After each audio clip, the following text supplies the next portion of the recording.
Hello. I am going to read an open source book, one that is not particularly interesting, but one that is hopefully boring enough to get you to sleep.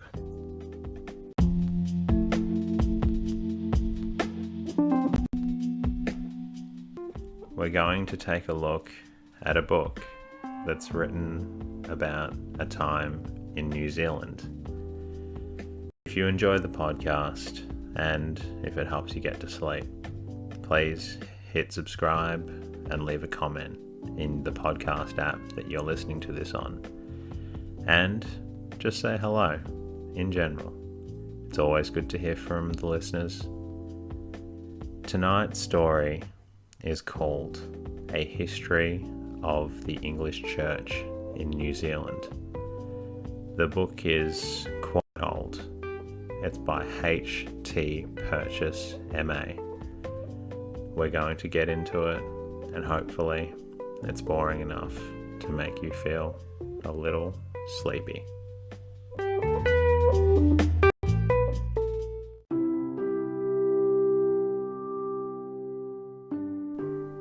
We start tonight with the preface.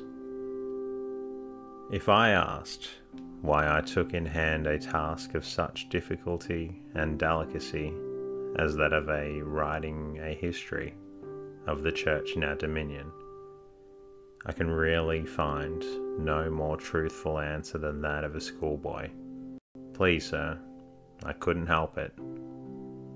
From boyhood's days in the old country, when a copy of the Life of Marsden fell into my hands, I felt drawn to the subject. The reading of Selwyn's biography strengthened the attraction. The urging of friends in later years, combined with my own insulations, and thus the work was well on its way when the General Synod of 1913 committed it to my hands as a definite duty. For the last quarter of a century, the Church of the Dominion has indeed possessed a history by my honoured teacher, Dean Jacobs. That scholarly volume could hardly be bettered on the constitutional side. In this department, the Dean wrote as one who had taken no mean part in the events which he describes. His ecclesiastical learning and his judicial temper rendered him admirably qualified for the task. In working over the same ground, I have perhaps been able to point out a few facts which he had missed or ignored, but on the whole, I have left this part of the field to him. This is not a constitutional history. It seeks rather to depict the general life of the Church and the ideals which guided its leading figures. The Dean's description of the missionary period is also an admirable piece of work, but he had not the advantage of stores of material which are now available. Through the indefatigable enthusiasm of the late Dr. 𝐥𝐤𝐤, the journals of the early missionaries have been brought to this country and are made available to the student. His comprehensive collection enables us to come into close touch with days which are already distant from our far town. Of course, the historian must be guided by the principle, but he cannot estimate aright the work of the heroic leaders and rulers of the Church, unless he can follow the thoughts and careers of the less conspicuous agents, the humble missionary, the native convert or thinker. In acknowledging my obligations to the late Dr. 𝐥𝐤𝐤, I would wish to express my gratitude to the authorities of the Dunedin Museum, where his library is kept, and also to my friend 𝐼𝐤𝐤𝐤𝐞, who kindly placed at my service the unpublished volume in which Dr. Hawkins's research into the life of Marsden are contained. For permission to consult the godly correspondence in the Christchurch Museum, I have to thank the Board of Governors of Canterbury College, and for the loan of a rare and valuable pamphlet on the death of the Reverend 𝐶𝐨𝐧'𝐭. I am greatly indebted to Mr. Alexander Turnbull of Wellington. Arcadian Fan Court of the same city has afforded me generous help in recovering some of the early history of the diocese he has long served. While in Auckland, the Reverend J. King Davis, a descendant of the two missionaries whose name he bears, has enabled me to identify the positions of some long forgotten pa, and has furnished valuable information on other points. Other correspondents from the Bay of Islands to Otago have assisted generously with their knowledge. Outside of New Zealand, I have to acknowledge help from Mrs. Hobhouse of Wells and the Venerable Arcadian Hobhouse of Birmingham, the widow and son of the first Bishop of Nelson. Many clergy have kindly acceded to my application for photographs of their churches. A fair number of these I have been able to use, and to all the senders I desire to express my thanks. For the view of the ruined church at Tamaki, I am indebted to Miss Brookfield of Auckland, and for the excellent representation of the scene at the signing of the Treaty of Waitangi, to Mr. A.F. MacDonald of Dunedin. In the preparation of the MS for the press, I have greatly assisted by the Reverend H. East, Vicar of Leithfield. But the greatest help of all remains to be told to the aged and venerable Bishop Leonard Williams. This book owes more than I can estimate. Not only has he furnished me with the abundant information from the stores of his own unique and first-hand knowledge, but on many points he is engaged in fresh and laborious research. Every chapter has been sent to him as soon as written, and has benefited immensely by his careful and judicial criticism. Without this thorough testing, my book would be far more imperfect than it is.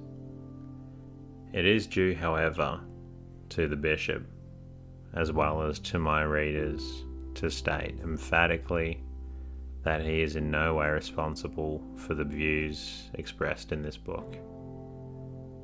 There are, in fact, a few points on which we do not quite agree. The intricacies of high policy or of mingled motive will never appeal in exactly the same way to different minds. My aim throughout has been to arrive at the simple truth, and I have often been driven to abandon long-cherished ideas by its imperative demand. In the spelling of Maori names, Bishop Williams's authority has always been followed, except when a place is looked at from the Pakeha or colonial point of view. Then it is spelt in the colonial manner. Readers may be glad to be warned against confusing Turunga with Turunga in the Bay of Plenty. Similarly, it may be well to call attention to the wide difference between the Tamihana Te Wara and Tamihana Tarapura. Both were notable men, but their characters were not alike, and they took opposite sides in the Great War. The scope of this book has not permitted me to trace the history of the Melanesian mission, nor to deal with the island dependencies of our dominion. Even within the limits of New Zealand itself, the treatment of the later period may perhaps seem inadequate, but the events of the years 1850 to 1890 have been already covered to some extent in my book, Bishop Harper and the Canterbury Settlement, while for the latest stage of all I have the pleasure of appending to this preface a voluble letter from the present primate, whose office and long experience enable him to speak with unique authority upon the life of church of today. Letter from the Most Reverend the Primate. Dear Canon Perchar, in consideration of my long career as a church worker in New Zealand, you have honoured me with a request to add to your forthcoming volume of the history of the church here a short account of my impressions as to her life and progress since 1871, and also my ideas as to her prospects and the chief tasks which lie before her. I think the most convenient form in which I could attempt to supply the need would be by addressing a letter to you embracing these topics, which letter, should you esteem it worthy, could be printed with your preface. In turning, then, to your first question, I have to premise that the life and progress of any institution are very largely affected by attendant circumstances and surroundings for which perhaps the leaders of the institution itself are not responsible. Thus, with reference to our provincial church at the period you mention, she was weakened by the loss of not a few of those upon whom she had leaned for counsel and stimulating influence. Bishops Hobhouse and Abraham, Sir William Martin, and Mr. Swainson, perhaps other prominent churchmen such as Sir George Arney, and others less known, speedily followed their great leader, Bishop Selwyn, to England, or removed by other causes, without any surrender to the weakness of a mere laudator tempori acti. I look back to the time of my arrival in New Zealand with a feeling that there were giants in the earth in those days, many whom have more recently lost were also with us then. Men like Messrs. Ackland and Hammer and Maud and Sewell Cole, Mr. Hunter Brown, and of course Mr. Bishop Hadfield and Dean Jacobs. Many of these were men of marked ability, men of who made Synod halls ring with their forcible utterances, men full of knowledgeable, church-like knowledge and love for her, full of self-sacrificing spirit and determination to make her a praise in the faithful guardian of our church's influence, Primate Harper. The loss of such fathers of the church has been felt in the interval under review, and could not but affect the life and progress of the Church. It is not for me to say anything of those by whom their places have been filled.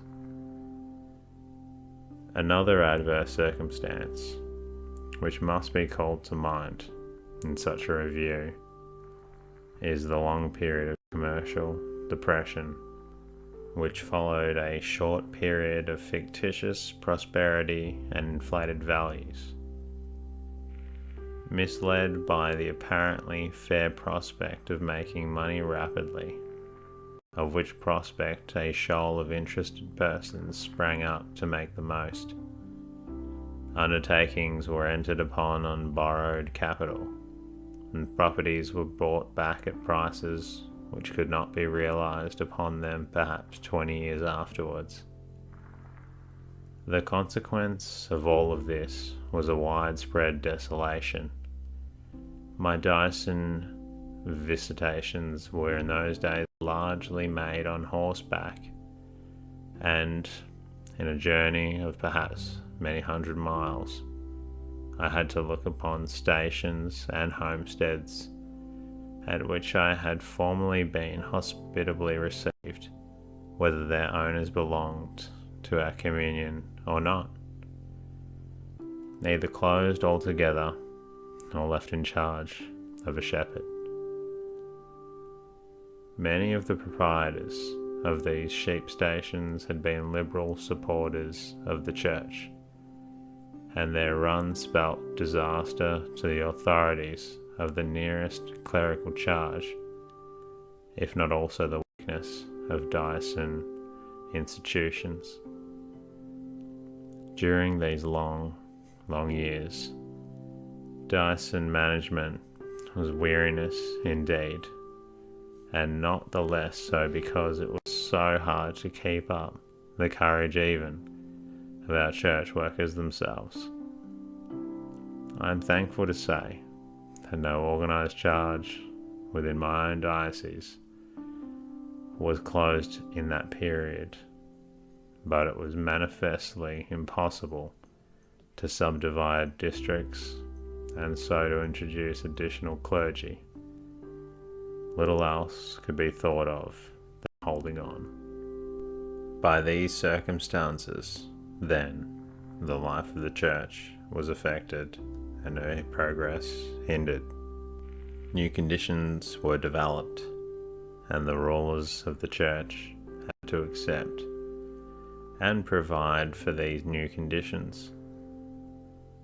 I am far from saying that the large displacement of the pastoral industry by the agricultural was a misfortune either to the country or the Church. As regards the latter, the large increase of the population upon the land has given the Church more scope for the exercise of her ministerial activities.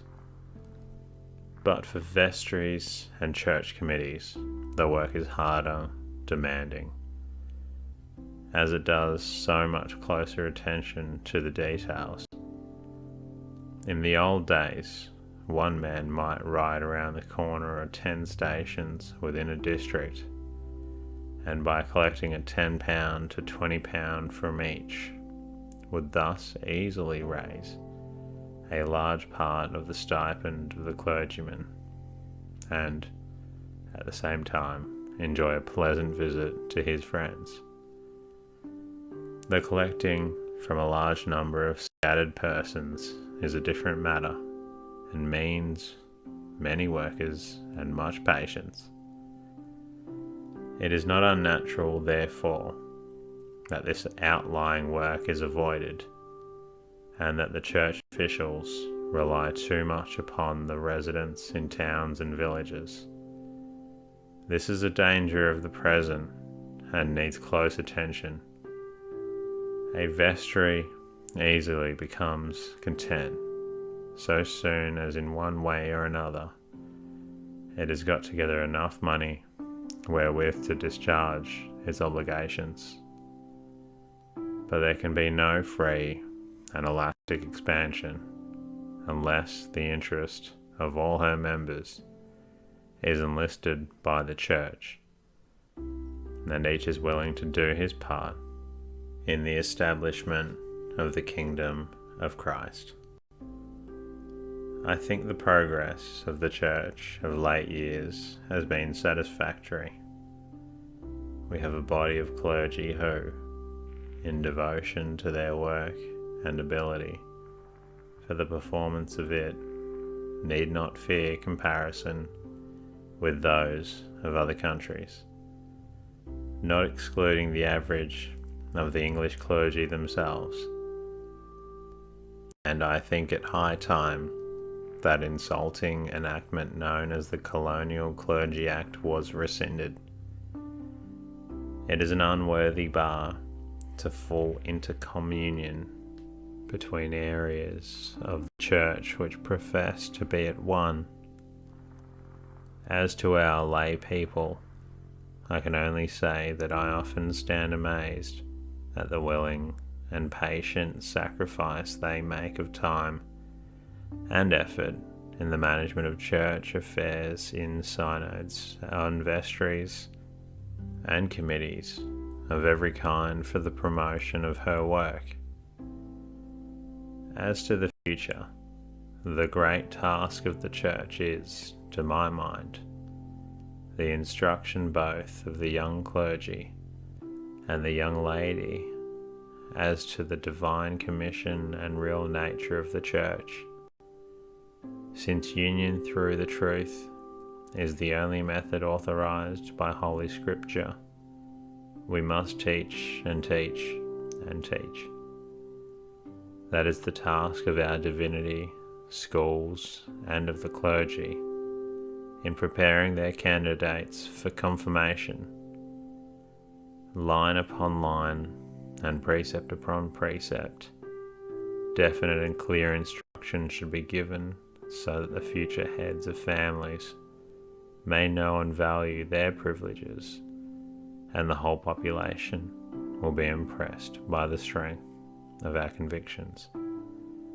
I am afraid I have allowed my pen to run beyond the limits you had in view, but you must do what you think well with this letter, and believe me to remain faithfully yours, St. Dunedin,